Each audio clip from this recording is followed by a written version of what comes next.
you're going to do your best and you're going to compete at the highest level that you can compete at. The one thing for me was don't quit. If they come out in this formation and this guy's motions, there's a 90% chance they're going to run this play this direction.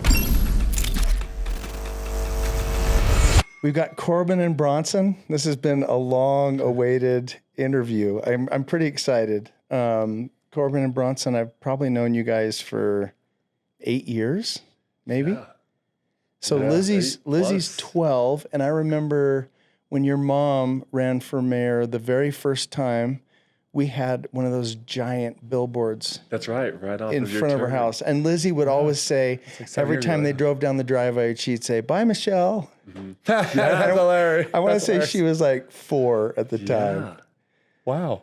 Yeah. Long time. I know, right? And then because you do him first. Yeah. We finished our missions in 2014, and then I remember the first time I came with him up to your house to get sample packets. I don't know what time of year it was, but was it the red Mylar bags? Yes. Yeah. That's the very first, like, back in the day. The ones that had like no flavor, but they were just terrible. They were so bad. I know. But it was worth it because it was like, I've never felt this before. That is true. And then you bring Big Brother in. Yeah, and then I was like, and then I was playing then, huh? You were in college still. No, I was in college. I was playing. I gave you no, it was back in like 2015. Yeah. Oh, I was playing. I remember you had some, and I came home in the off season. I was training there, and you're like, I remember you put it up on the chalk box, and you're like, try this, and I was like, all right, tried it, and then I was like, okay, I love this, and then we were at the gym, and Uncle Joe came walking in, and you're like, that's the guy, and I'm like, of course it is. He's yoked, beautiful beard. I was like, oh, let's go meet him. Let's go.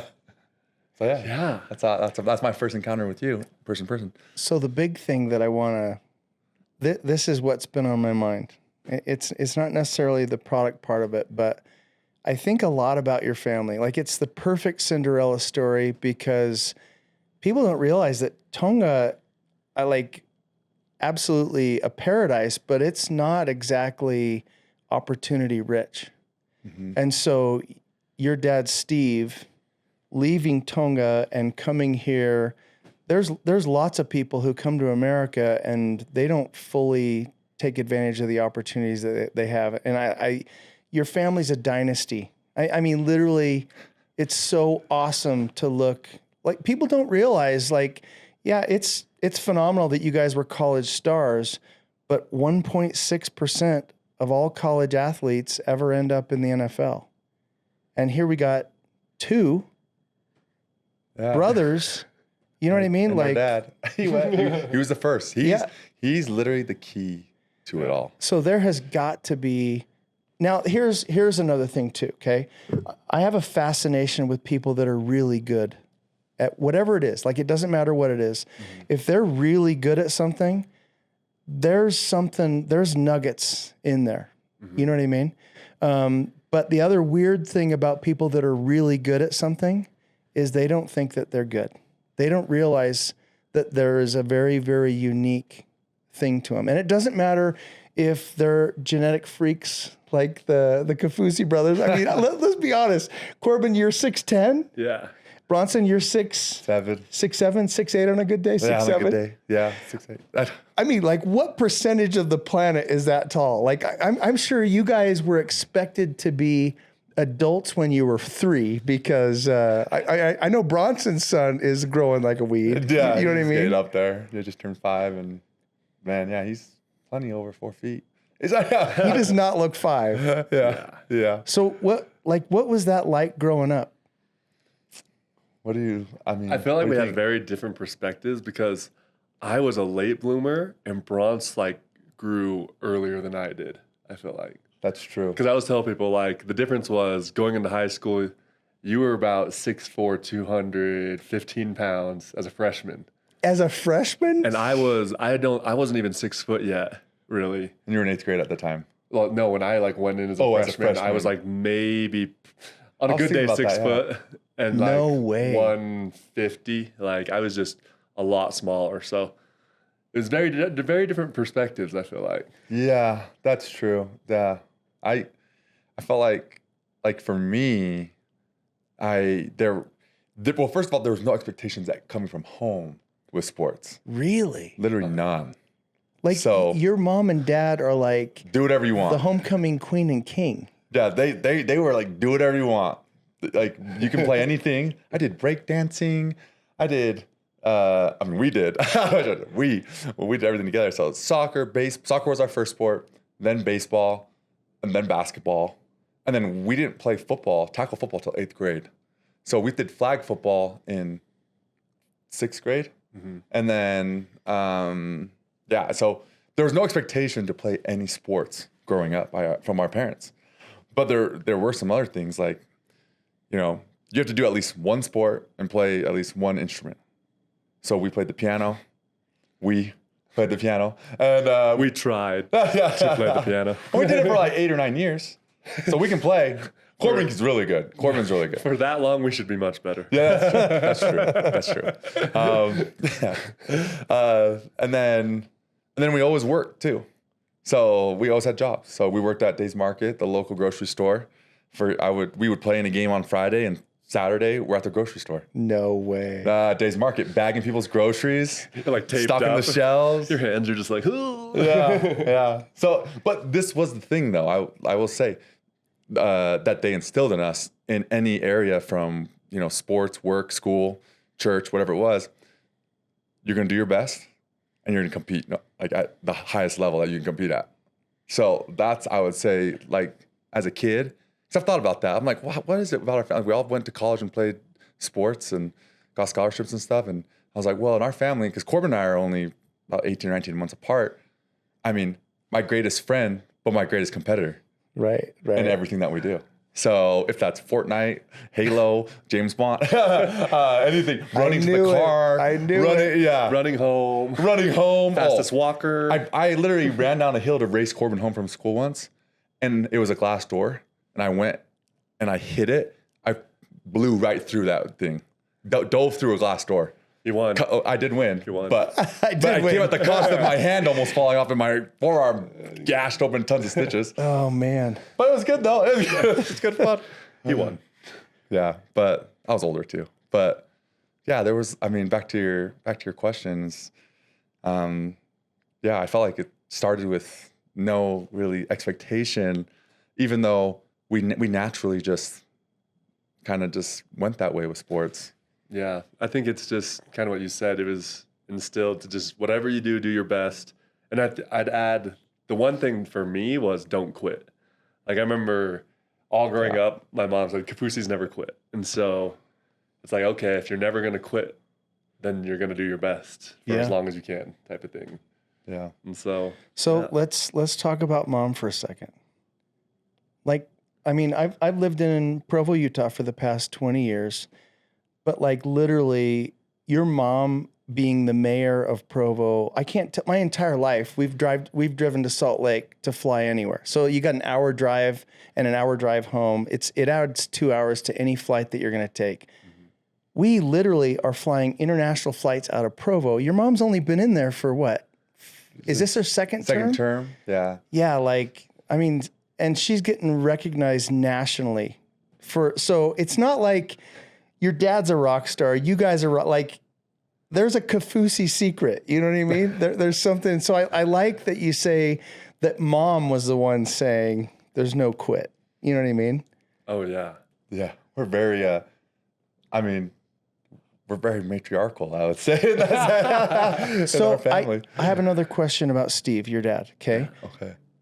Tell me about his family. Like all I really know is that he came here from Tonga, but like he's one of 9. How many? He's the oldest. He's the oldest of 9. Of 9. And he literally, he came here when he was 8 or 9 years old and didn't play football until high school. Did he come here alone or the whole family came?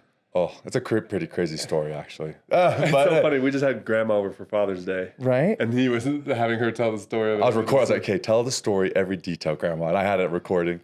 But pretty much. Summary. Yeah, the summary. Yeah. But to summarize it, so she, you know, she had, I think, 6 kids at the time, my dad being the oldest. Right. And then she had her 4 of her siblings as well. And she came here, or her husband, right, was already here. So our grandpa. And she came here with all those kids, like traveling from Tonga, her in charge of all of them. From there, she went from there to Samoa, from Samoa to Hawaii. Then at the Hawaii airport, literally, because she didn't speak English, they actually missed their flight, and they were late to it because our dad and our other uncle were running outside the airport, chasing grass behind a guy that was riding a lawn. They'd never seen one from Tonga, a lawnmower. Yeah, they're grabbing the grass, and she's, leaves the kids with the oldest that was there, which was like 12 or 14, and it was. So she's basically got 10 kids. Yeah. She doesn't speak English. No English. Yeah. And a lady comes up to her. This is what's crazy, is a lady comes up to her and literally looks at her stuff. She's trying to speak English, trying to figure it out. Gives her information. And this lady takes it, all the passports, goes, tells them where to go. They get on a flight straight over here to Salt Lake City. So they were supposed to be on a connector to San Francisco, but then they actually connected from here to Salt Lake City. Straight here. It's an incredible story. There's a lot more that goes into it, but yeah, definitely. They came here for that very purpose, though, to get more opportunity. Yeah. To get more education, to get everything that you find with the American dream. And him being the oldest, he was the trailblazer, so he had to just figure it out. That's awesome. Your dad is so chill. Like every time I run into your dad, I'm like, this is the man. And he's like asking me questions, I love running into Steve at the gym. Yeah. You definitely see the genetics. Yeah. Yeah. We love that dude. He's a good guy. Yeah. No, I think it's partially because like when I'm like, oh shoot, yeah, dad like grew up in a hut on a dirt floor. Like that's why his perspective is everything is so great, no matter the bad that happens, like he stays so even keel because he's like, I've lived on a dirt floor. Like the fact we have shoes is great. The fact we have clothes is great. And it's just like, oh yeah, I forget dad has that past. And so that's why I love why he's so chill. Like it's one of his superpowers. Like the level of gratitude that he can instill into people just by being around them. So as his kids, literally like, I remember tearing my ACL in high school and, going in, getting in the van and my dad's there and I'm sobbing. My mom's there. She's crying and she's crying for me. She feels so bad. My senior year in high school, I'm supposed to go to all this stuff. Right. And my dad, his perspective is incredible. Like, and so being able to just sit there and say, hey, Bronson, this isn't going to be the last time you play. And at the moment, it's tough though. But he knows like, hey, you're going to go, you're going to go on your 2-year mission and then you're going to come back and you're going to be good to go. And so I didn't play sports for 3 years after that injury, but my dad was so, just this is the plan. And there's a sense of peace for me as a son. Yeah. But he does that with every player he's ever coached, every coach that he's coached alongside. That's probably the reason why he only coached at 2 places in an almost 30-year career with 5 head coaches. Yeah, that is very unique. He definitely has that natural leadership ability. But when it comes back to dads, like I've always said this as a child, when you're looking at like, who am I? Eventually you come to a point in your life where like what am I going to be? The very first person you look to as your role model is your father or your mother. And it seems like, I don't know if I've had this internal dialogue, but it's like, okay, Richardsons are good at this. You know what I mean? And so I'm sure it was like, well, Kaufusis are good at this. You know what I mean? So true. That being said, the thing that kind of blows my mind is, what was your degree in college, Corbin? Oh, we have the same degree in... Do you really? Wait, both of you do? In stats. And data analytics. Yeah, you have a bachelor's in statistics. Yeah, statistics, emphasis in analytics. How many people in the NFL make it to the NFL with a STEM degree? Like, This is a math degree. This is statistics. Handful. There are some smart dudes out there, but I'm like, ours is pretty John unique. Herschel. Yeah, like, I think him. I can only think of honestly 2 or 3 right now that I know of yeah. in that space. Yeah, so it was just a very unique little space. So who in the Kaufusi genes did you get the math brains from? No, Or did you start it? you know what? I think we started We it. definitely started it because I wouldn't say we got it from dad. Yeah. And we actually tutored our mom in stats in college when she went back to get her degree. That's so awesome. yeah. And we weren't, I guess, we weren't the best tutors. Yeah. I was a good tutor. I She didn't do as well as, as we did. Yeah. I did tutor my wife and she got, I think she got a B+ on the final. So shout out to Hillary. That's what's up, She's my #1 student. right? But it is very unique. I think we kind of trailblazed that. Yeah. You know what? I think like me, I just like personally for me, I loved numbers. When I did the ACT, math was my top score. Really? And I just thought I'm either going to do like finance, accounting, and then that was pretty much it. And then when I got to those 2, I was like, I don't really love those. And then I took marketing and statistics, like the intro class. Well, I already took statistics in high school, like the AP course. And I was like, this is fun. But then, in college, I was like, man, there's a big surge in sports analytics and data. And so for me, I was like, I want to do this. And I went and talked, asked lots of questions. And I was like, wow, numbers tell a story. That's what I want to be part of.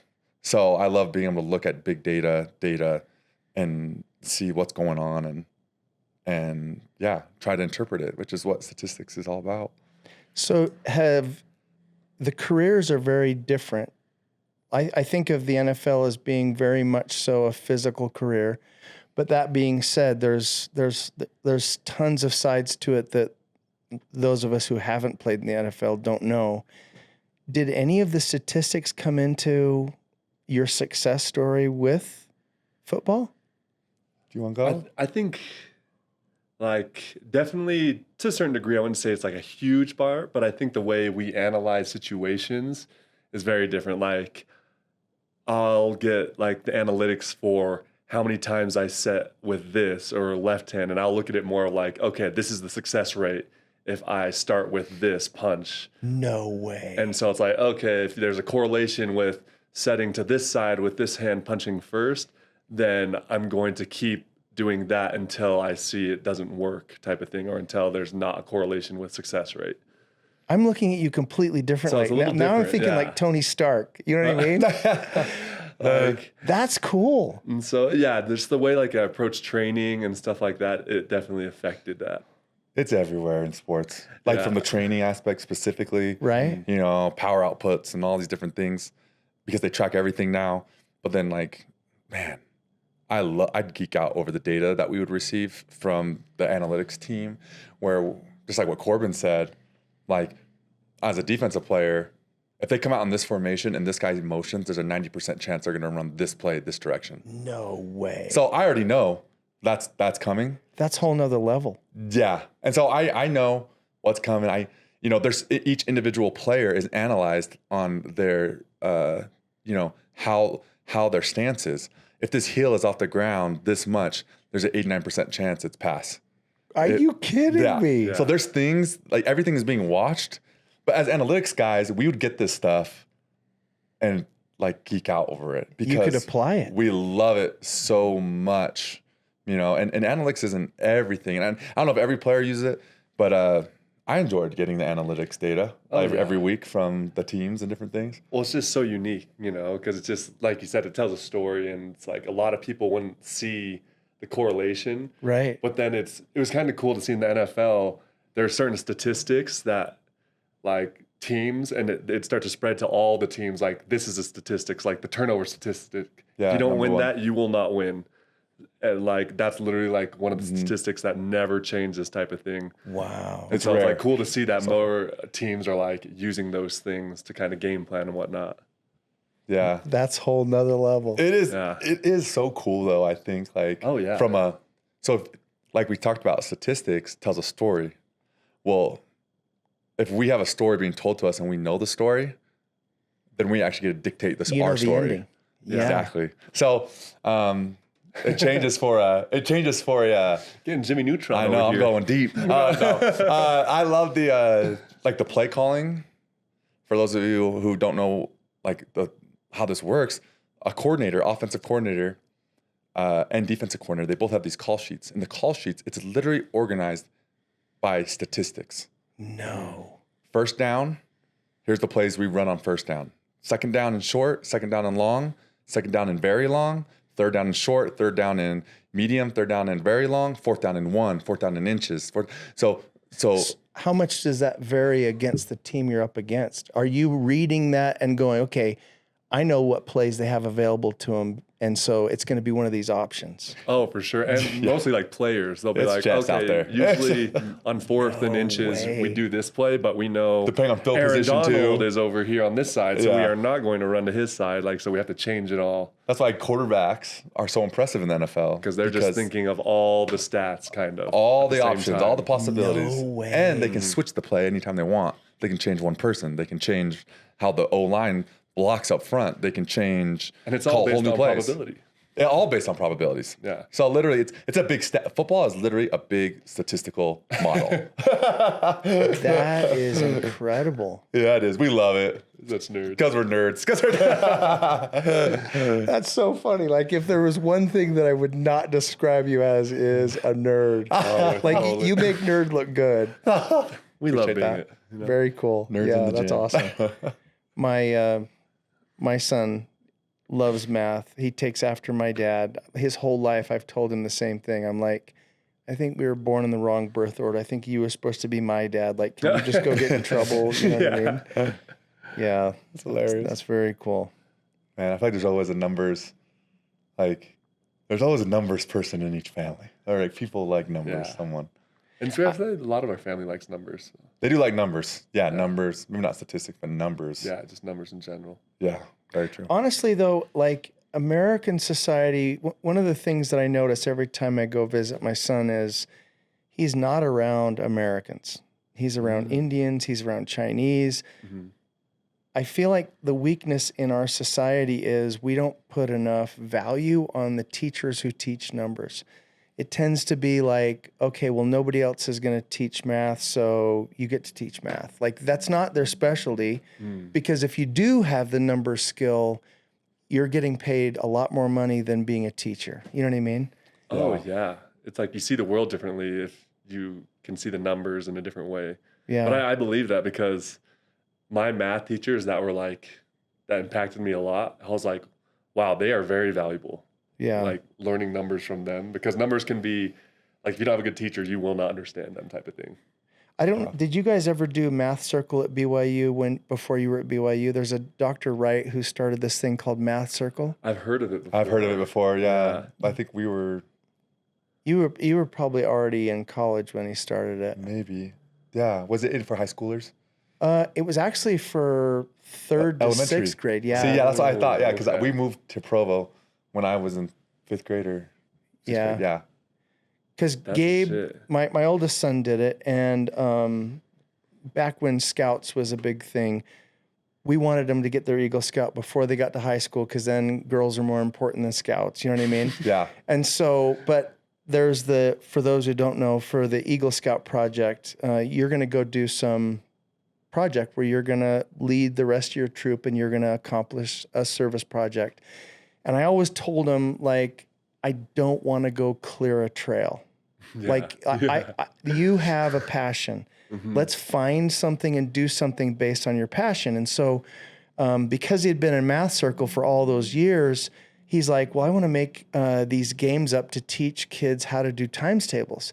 Oh, And he cool. came up with these, they're all little hands-on games to do times tables. And I'm like, That's cool. I felt cheated because I'm like, these are easy. Like, they're so fun. And so they taught at Wasatch, they taught all the third graders. He taught his troop how to teach them. They taught all the third graders how to do these times table things. And the teachers to this day rave about, they had more students pass off the times tables in 3rd grade than ever, because they have a party at the end of the year for everybody who passed them off. And they said it was the biggest party they ever had. Whoa, That's awesome. That's so cool. And I mean, like at that time, we didn't know he was going to end up, math was his thing. Yeah. You know what I mean? But I really like, I mean, I don't want to go down that path, but what I was going to say was, I don't feel like we give enough credit to our young, to what they can do potentially. I feel like they're just sort of expected to sit there and be quiet and listen. And then when they turn 18, it's like, okay, now you can be an adult. You know what I mean? Yeah. And it's So boom. That is true. And part of it, I think, is because, like, I mean, we have a hard time letting our kids and youth fail. You know, I think, and so that's why I feel like that's why it's kind of directed in that way. But it's like, man, kids got to learn how to fail. Like, that's why I love sports, because you're going to fail every day. So you're really good at it. So I'm going to tell a secret about Bronson that really impressed me. So this last Super Bowl that was down in Vegas, you guys went down there. A lot of the players were down there. You spent time with some of the players. And I know you were coming back, and Bronson wasn't planning on going back down, but your son wanted to go down there. That's true. That is true. And so you took him down. That is true. And I'm like, he is such a stud. Like, he's the best dad ever. I mean, your son's 5. It would have been so easy to say, you know what, but we can go over to Chuck E. Cheese, or, you know what I mean? But you literally, like, what is it, 7 hours from here to Vegas? Yeah. 7, 8 hours? We drove down. I forgot about that. Oh, yeah, that's right. We did. He loved it. He loved being down there. He was in heaven. Yeah, absolutely. Yeah. You got to go do the football camp with all that the NFL threw. Yeah. And remember? He loved it. He loved it. He's out there running drills and tackling, and he loved it. Yeah. That's cool. It's just like, you want your kids to be around good people, high performers, people that have that vision, understand, you know, how to overcome failure. And like, I was like, man, these are NFL guys, all high performers, and they're kids. This is a great opportunity. And I know my son just wanted to go and have fun. And as a dad, I'm thinking like that a little bit. You know, I was like, can't miss this. I was like, he's like, I got to get my best friend down here. You know, him and his son, like, they just go run amok together. You know. Was that Steve too? Like, was he, because he had to have been busy while you guys were growing up. Yeah, he was very busy. Were you able to spend much time with him growing up? At the facility, this is what's cool. I don't know. What do you think? No, that's what I was going to say. Like, it's weird how each place, when he worked at Utah and BYU, very different, like his scheduling. Right. But then when we were young, I always would have memories of us at the facility. Like, he would just bring us in when he could. And like, so the facility mean like the training? Oh, yeah. So like when he was up at Utah, like the Utah football facility. So it's like all the offices, the equipment rooms. Like, we were just these little kids. We'd like hide in like the chairs and play hide and seek in the facility, know the weight room staff. And like, the equipment managers would know us. And he went above and beyond. Yeah, like, now that I look back, now that we've been through it all, we watch it. Like, wow, we were as everything as more so than I bet you was allowed. Yeah, exactly. Because Dad, he was just like, you know, gonna bring my kids. Yeah, can bring my kids, but that's the thing though. That's what's so cool about our dad is, you know, he focuses his core values. He knows them and he sticks to them. You know, his decision making, his thought process, it's always tied into his core values, and family being a huge one. So I think the blessing, like the cherry on top of it all, was getting to spend every minute of college with him because he was our coach. That's cool. In college. So it was so fun. I loved it. Oh, it was the yeah. best. Fun, but I'm sure there was a pretty high bar set for you because that's your dad. Like, you can't let Dad down. Oh, totally. And he's like the type where he's like, in order so that no one feels like I put my kids above anyone, he's like, I have to go way harder on my kids. Exactly. So like, I remember like after meetings, some of my teammates would pat my back. They're like, man, glad your dad's not my dad. Like, right? You just have to, and like the only way to really take advantage of your dad being your coach is you have to embrace that. Because you already know as a son, it's going to be harder. Yeah. And I'm going to go above and beyond even what my dad expects, because my teammates have an expectation. My dad has a bigger expectation. Well, my expectation for myself has to be even bigger. So it's like, that's what I think what really changed it for me was, man, what I do really matters for me first. And my expectation, whatever my dad has set for me, mine's gonna be higher. That's awesome. And I think one of the things I loved was like the little chip on my shoulder where my dad, he would try to keep us cool, never try to show, be too high, too low. But if we did something really great, you see like a small, like before he brings his composure back, he'll like lose it for a sec. Like it's super excited. It's on the sideline. Yeah. Like, I remember jump just there. like when Bronson would do something, and even before Bronson would get back and see him celebrate, like I'd see that little moment where Dad would you would see it. Yeah, that's true. And so then when I was playing, I'm like, I got to get those moments, like where even when he can't hide it, you know. And so that's what we're aiming for. That's addicting. Oh yeah, for sure. Yeah, that's cool. You had mentioned that you went on a service mission, and so let's talk about that for a second. Yeah. Corbin and I have something in common. We have a love for the Korean people because both of us served our time among Korea. The problem was I was there about 30 years before you were. But that's amazing, though. Bronson, you went to New Zealand, right? Yes. Had you ever been to New Zealand before? Never been to New Zealand before. Do the Maori people like the Tongan people, or were you good, or did they just assume that you were? Oh man, yeah. It's just a melting pot there for all the Pacific Islanders out there, all the Polynesians. But the cultures within the Pacific Islands are so similar in their respect for family and their religious beliefs, and I loved it there. Yeah. I loved it there. Corbin knows. Man, it's such a cool place, and the people are awesome. Corbin actually went back there a couple of years after I had come home and experienced it, and it's fun, right? Like, oh yeah, I went back twice. We went back twice. Yeah, it's just a different, over there, I would say like one of the biggest differences that I saw, and I'd love to hear what you think. Physical. Like the physical side of your well-being and your health is a high priority for every individual in New Zealand. So at like 4 or 5 o'clock, right, everybody's at the park playing rugby. Really? Yeah, everybody's outside. People are doing stuff. Gyms are packed. They love it. It was such a shocker for me, and like I talked about it with my buddy that's a Kiwi. But like I go to the gym, and at the time, like I'm right after my mission, I'd had my growth spurt, so it's like I'm feeling a little bit bigger, and I go into this gym, and these old Maori guys or old Islanders are all pushing crazy weights. But the gym culture, that was the coolest thing. Like everyone's like cheering for each other, for like whatever to do. Like they see you, like, come on, man, you got this. Like it's just such a cool, and they're all just so strong though. Like I felt so out of place. I was like, I'm gonna go put my sweatshirt back on. But it was just such a neat thing, like to see. Their sports culture, it's so different than the U.S. Really? Mm-hmm. And it's like the All Blacks, the most winningest, program ever in sports history.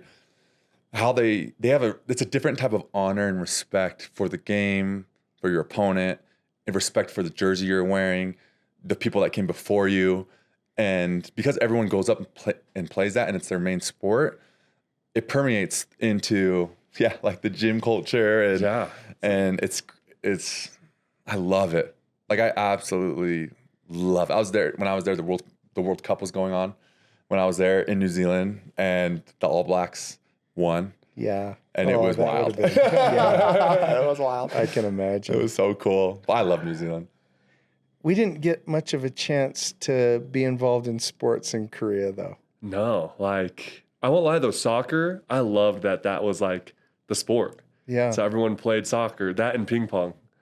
And so, but other than that, yeah, I'm barely 6 feet with shoes on, and I was head and shoulders above everybody that I was with in Korea. So that had to have been, you said you had already taken your growth spurt. The entire time that you were in Korea, you were 6'10"? No, I was growing in Korea. So like I had, No way. like I grew like 5 inches my senior year and then left on my mission. Right? And then in Korea, I think it was like 3 inches I grew. Oh my god. But it was hard. I didn't know until after because Right. you can't base it off anything in Korea because Right. you know, anything over 6 foot is massive. So Right. I was like 6'5" to 6'8" or 6'6" to 6'9", couldn't even tell. So when he left, were you taller than Corbin? So I was way taller than Corbin when I left, maybe 4 inches, Yeah, he was like You were like way 6'2"? taller. I was Maybe? like maybe 6'1". maybe 6'1". So then I come home, and he had already left on his mission. We literally he was out for like maybe like a month. yeah, a I was in month or that two. TC. Yeah, he was at the training center before he went off to Korea, and so I saw him at the training center for 30 minutes, and he got off the couch. And ding, ding, ding, ding, ding, ding. I was like, wait, what? And then he came home and we picked him up at the airport. And I'm like, what? And then, you know what was crazy? It got crazier. Then we go play basketball because we're so competitive. It's like there's a reigning 21 champ. And not only was he tall, but he was faster. His vertical jump was what blew me. It had to be above 38 inches. No way. And his wingspan was like 7'3". I'm like, what they do in Korea? Right? Do I need to go now? Do I need to The kimchi. right? I literally started It was eating the all the kimchi. Korean spots. I'm like, maybe there's something in here. It was crazy. You came home a freak athlete. I was a late bloomer. Wow. Yeah, very different. Yeah. It was I wild. remember the Korean volleyball team, the actual Korean volleyball team. One day I saw them when I was in Seoul, and they were huge. Like Yeah. I had never seen huge Koreans, and they were all at least 6'5". Oh yeah, and that's mind blowing to me because I had a similar experience because I saw a Korean rugby team, and it's the first time I had seen like Koreans with the rugby build, like just the big trunk. And Koreans naturally have big lower bodies, like strong. Yeah. So like all these had super developed. I was like, these are some big monster tank Koreans, and they're all on this college rugby team. And I was like, that's dope. Holy No shit. way. Rugby's big in Korea. I know Oh, people yeah, from they New love Zealand it. when I was in New Zealand that would go to. I was like, where are you going? They're like, oh, I'm playing professional. Where at? Korea. I was like, Really? whoa, Yeah. that's cool.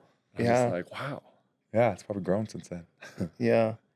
What do you feel like? I guess maybe I'll start with Bronson.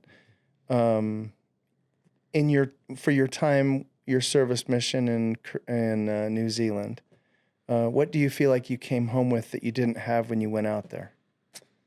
Oh man, so much. I'm like, I came home just, man, like watching people change and knowing that anyone can change Yeah. and change for the better. Like, and it doesn't matter if it's your relationship, right, with God or your religion or your family or in business or in the gym, like, all those areas, you're going and doing them to change.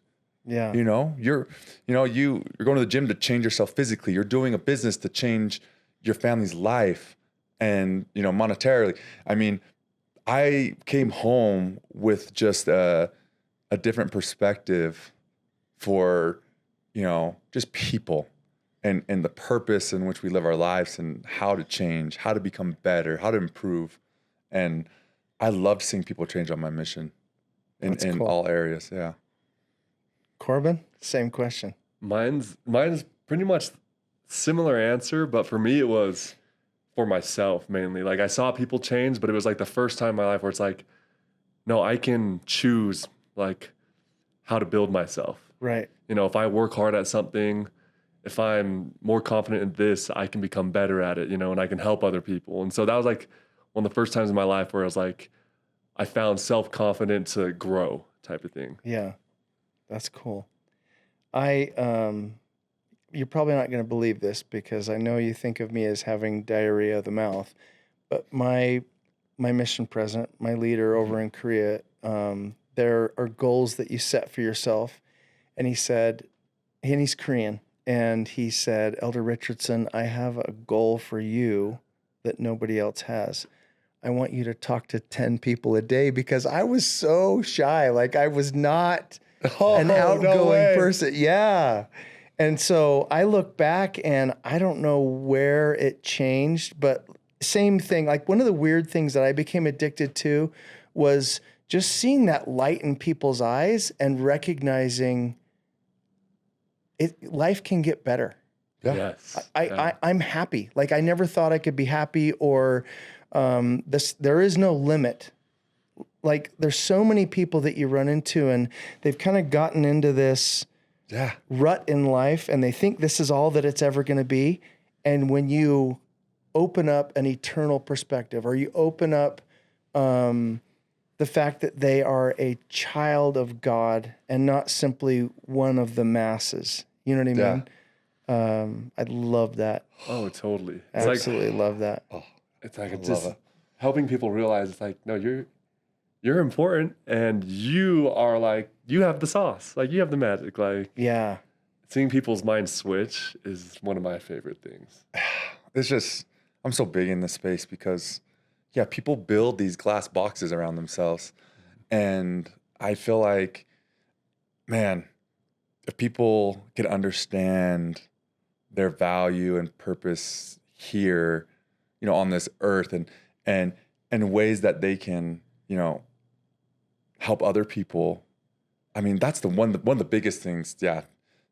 I guess something else to add is, when people start giving and helping other people, and sacrificing for others, that's where they find themselves. Yeah. Like exactly. And that is true, and not just in, for personal, your personal life, but it's true in family, in business, and, every area of life. It's like the more you give, you attract what you need.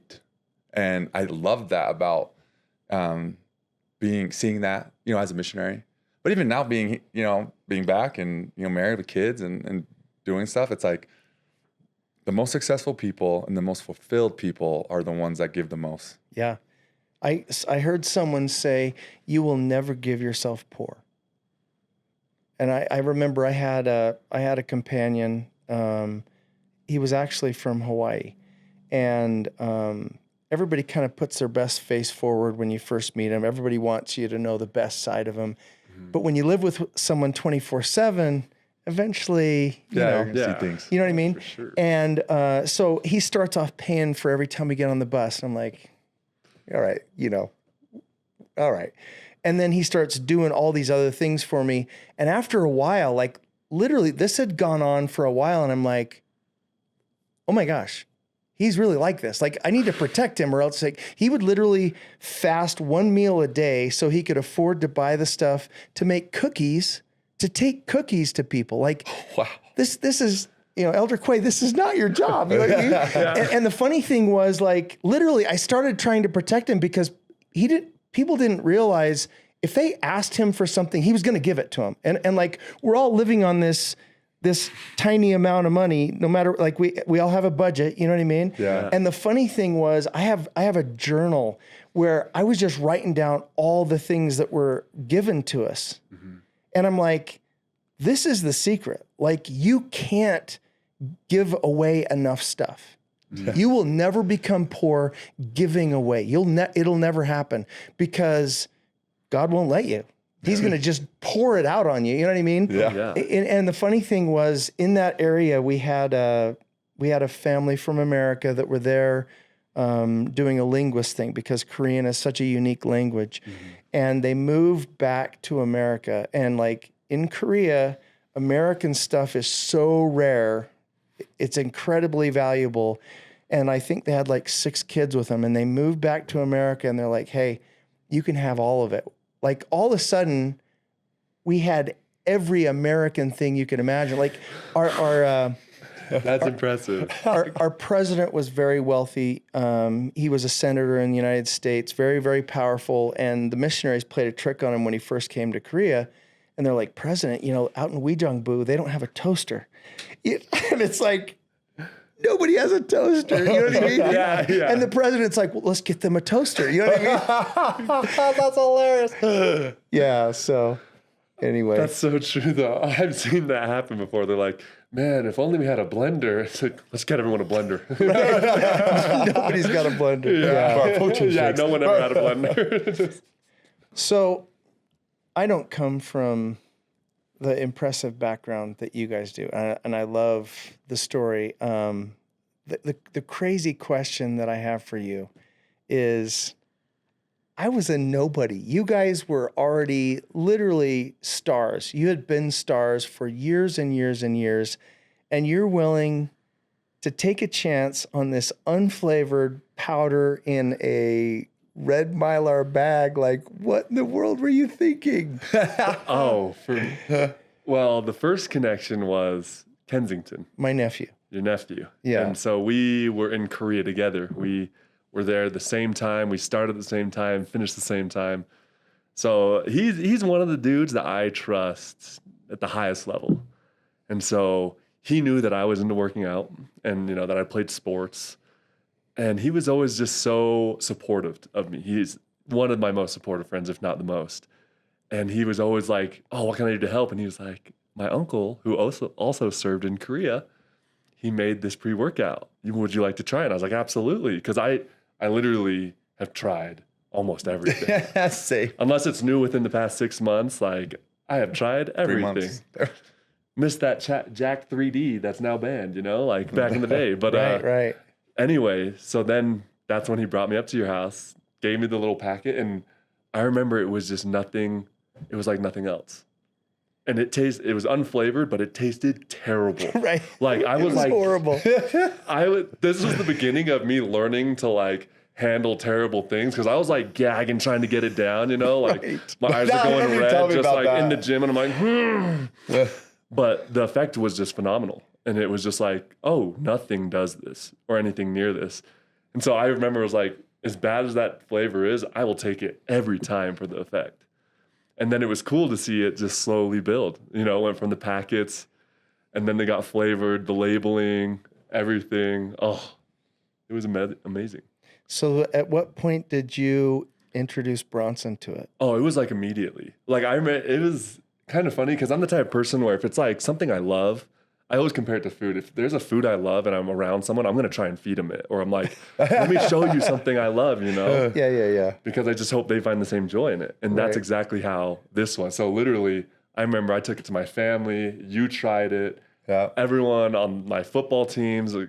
Because I'm like, here's the thing. I wasn't like the biggest guy, but a lot of guys knew that I just loved the gym. Yeah. Certain football guys and athletes love the gym. Like the lifting aspect and that. Right.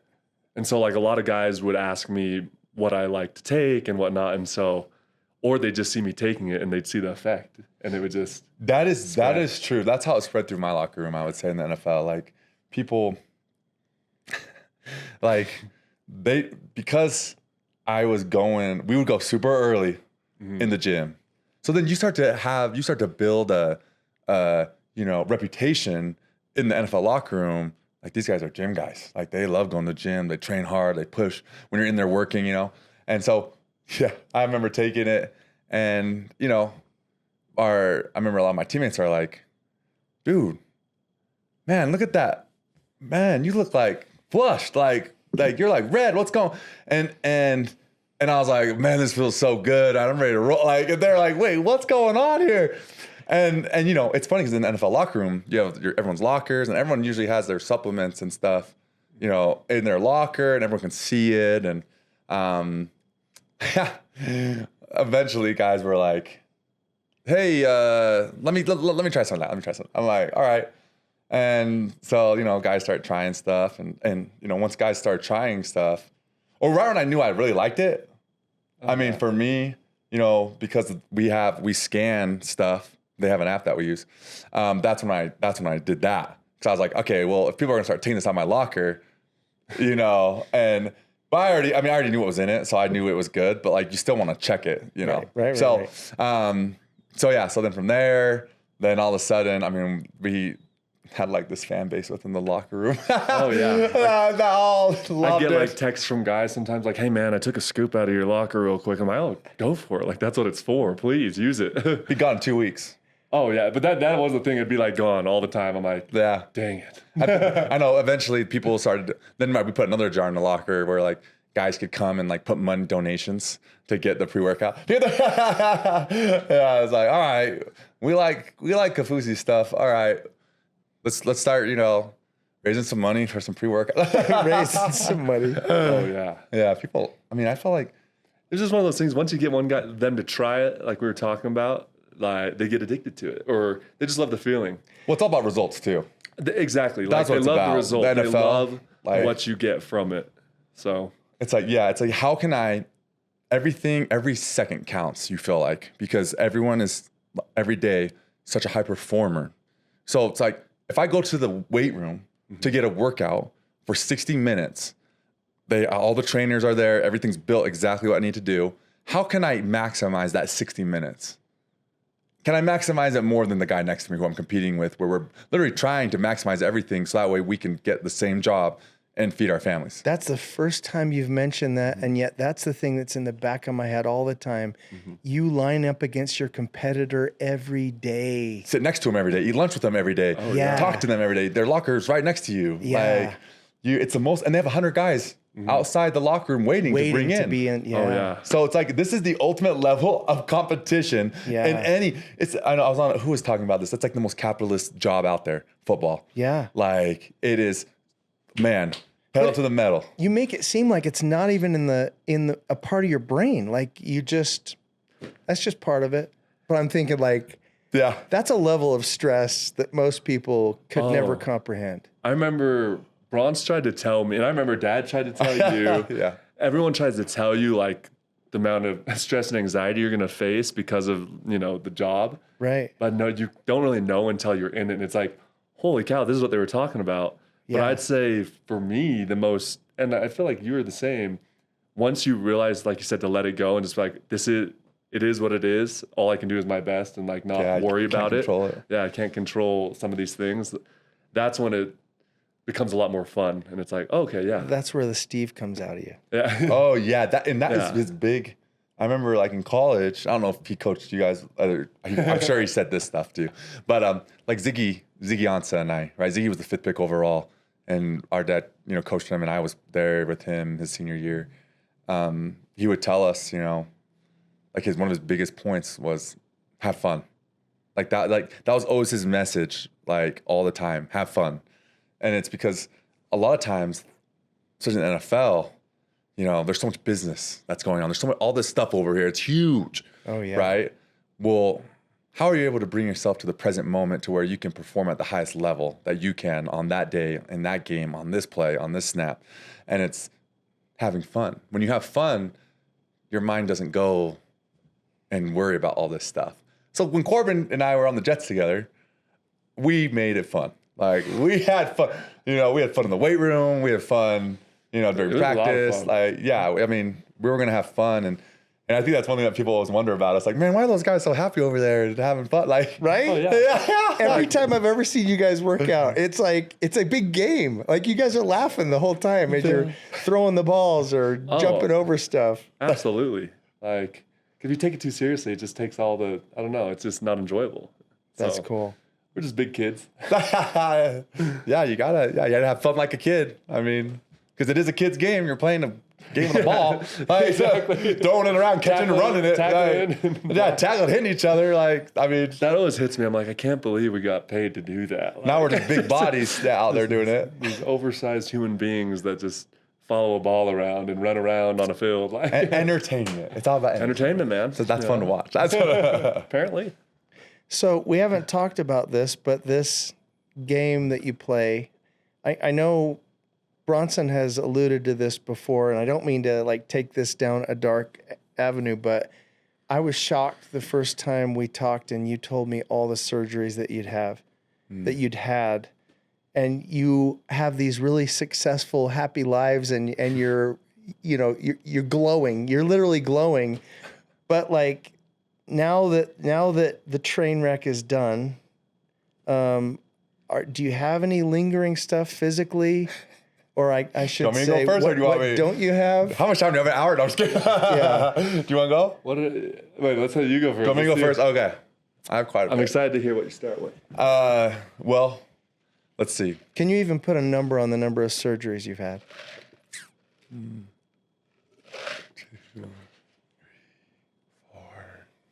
I have 4 not season ending, 2 season ending. Well, technically 3 season ending. 1 I got in the off season, but I don't have a PCL on my right leg, torn ACL. I have both my labrums are torn. Got one operated on. I had a Mumford procedure where they go and shave down your AC joint because it's rubbing. And then the probably worst one was my rookie year in Baltimore. Dislocated my ankle, everything tore, spiral fractured my leg. So it went all the way up to the knee. Oh. And then in a spiral. So that's the one that they were like, I don't know if you're gonna be able to come back from that. And I was starting to do really well. But but back to our dad. He'd always tell us injuries are part of the game. It's just part of it. Wow. And so the mindset was, hey, we just handle this. Like, you'll be back. And it's tough, especially the first one you go through. Like, my ACL is probably the toughest one. Right. But then after that, I'm just going as hard as I can because in order to respect the game, you have to play it the right way. And in order to play it the right way, it's literally reckless abandon for your body. So that's what our dad would always tell us. And so he'd say, yeah, you guys are nice guys off the field, be good guys.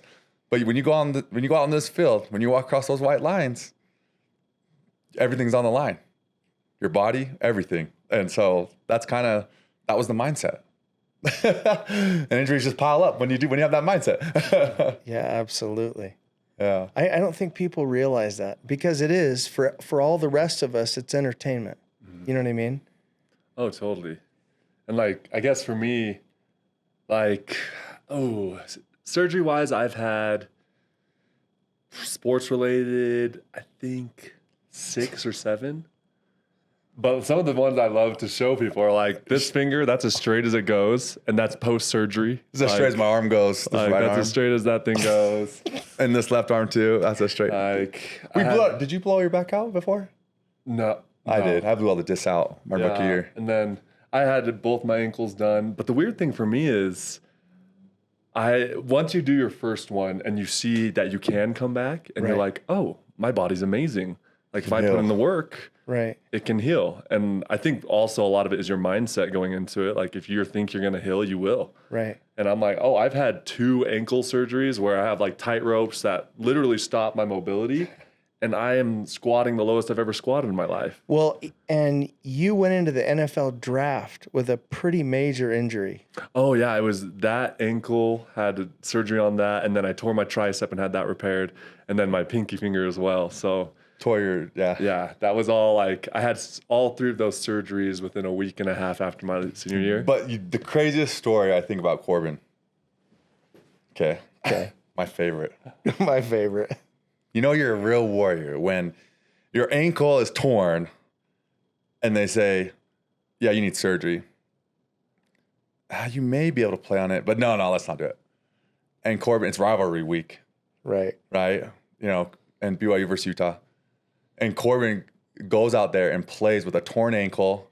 And kills it. And was your finger torn then too? Oh, yeah. This thing was torn. And was your elbow torn too? Yeah, it was awesome. Elbow torn. So he played a game with all of these injuries. Not just a game. Oh, he killed the Holy War. Yeah. He played a great game. And you made it all the way. I love this because this is grit for me. And I respect this. You take Corbin and he plays as much as he can all the way until that ankle gets to the point where he cannot even walk. And then he's done. Yeah. But he made so many plays within that to help his team win. Yeah. And that's why, and I know my dad was loving that. Right. Because it's all about warrior mentality. You leave it out there. And so yeah, I knew what the game was going on. Yeah. And I knew what was going on with the injuries. I'm like, how's he gonna do this? I'm like, he should even be out there. And I'm watching it and I'm like, he's making plays. And I'm like, oh my goodness. Whoa. That's one of the grittiest things I've ever seen people do. And what was cool though, is it was kind of prepped you for the NFL because now when you go to the NFL, you get hurt. Oh, you're not hurt. You keep playing. And that's the difference, I think. Yeah. Yeah, Danny, I hadn't thought about this way, but Danny Sorensen was saying the same thing. He said, we're in an automobile accident every single week, and the next day there's a mandatory workout. Yeah. And you're squatting. And you're up against your competitor. You're up against the person who wants to take your job. Oh, totally. You get used to living at Meanwhile, the big Kaufusi smiles, like all you see is smiles. It's so crazy. Yeah, It's a crazy, crazy story. It's awesome. Like, I can't think of a better life story. Like, seriously, you guys need to write books. We'll get there, hopefully someday. Yeah, There's a lot more to write. Is there a book in the future? Oh, I'm definitely gonna write one.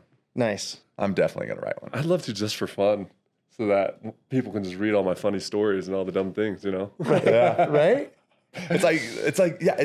For me, it's mindset. Like, you're around greatness every day in that locker room, Right. every single day, and it's incredible to like watch everyone operate certain ways. But then it's like, well, what about me? What do I adopt? What should I use? And now you have to create your own little thing that works for you, which is different than everybody else. Yeah. So it's like experiencing that, and then, man, it's quite the journey that needs to be shared. Well, I can't thank you enough, because every time I got an order and the address was some NFL stadium and it was someone I didn't even know, I'm like, this is so awesome. Like, Yeah. Well, and it made me happy to hear, because like a lot of times I wouldn't know that they'd keep ordering. Like, I'd give it to a teammate and they'd be like, I'm going to order one. They'd order one. And then years later, you're like, they still ordering. I'm like, let's go. Yeah, like, exactly. Well, like, they're still on it. Let's go. It's just so unique, though. That's the thing. Like, and you guys are trying to get the edge, literally. If I can if I can just have a better workout because of, a supplement I'm taking, oh, it's worth it. Like, I'm gonna do it. Like, and it's like one of those things where that's how it's lasted throughout the years for us, type of thing. Yeah. Which is kind of crazy to me. Right? It's been tested year after year, and it's like, oh, this is what I come back to. Still nothing there. Yeah. When I played that game, I was taking a lot of grow up at the time. yeah. But it's just like the thing you can just come back to because you get that edge. Yeah. And it's cool too. I think like going from as an NFL player, and you learn this from like your first year. I remember you talking about Drew Brees and all the greats. Like for me, like being around like a Eric Weddle, and you watch something that they all do, all these high performers, is they have this. I would call it priming or setting. Every day they're setting and priming themselves. Well, you take that, like what does that look like? Well, they're going early. They're going to get their workouts in. They're going to do these stretches. They're going to do, I don't know, whatever their routine is. And then, but it's like, okay, how can I do that at an even more micro level for this workout right now? Oh, okay. I'm going to take a supplement that can get me to that point where I am set, I'm primed to dominate this next workout. And so that's what happens in the NFL. It's like everything just so detailed, so deliberate, like in everything that you do. So everything matters. That's awesome. Yeah. Very cool. I appreciate you coming on. We're going to do this again. Hopefully next time we'll talk about your books. We'll get them up and going. Mine's going to be a picture book. Yeah. Hey, it should be. You made a children's book. Yes. Young Corbin to Big Corbin. Young Corbin. That'd be hilarious. And you should write it in Korean. Oh, gosh. Oh, my gosh. Can you imagine? It would be like the Korean Sasquatch. You know what I mean? For real. A Korean child's book. That's what I'm going for. Read it in Korean. It would blow up. Yeah. I have to look into it, Yeah. Yeah. I know some people. That's great. Thank you for having us. Yeah, thank you so much. This is awesome. Yeah. We're just happy to have it, I'm like just so happy that it's still around, because I remember when we were like, I know. this might never happen. I was like, Remember we got out of the last bottle? Oh, and I was like, and we were hurt. Corbin was like, well, I like drove to the last one. I'm like, no, you take the last one. I was driving to the bosses to see what they had like left in the scoops. Yeah, I mean, literally, it exists because of you guys, because I told you I was going to close the doors, Well, I'm glad we're still going, baby. Yeah.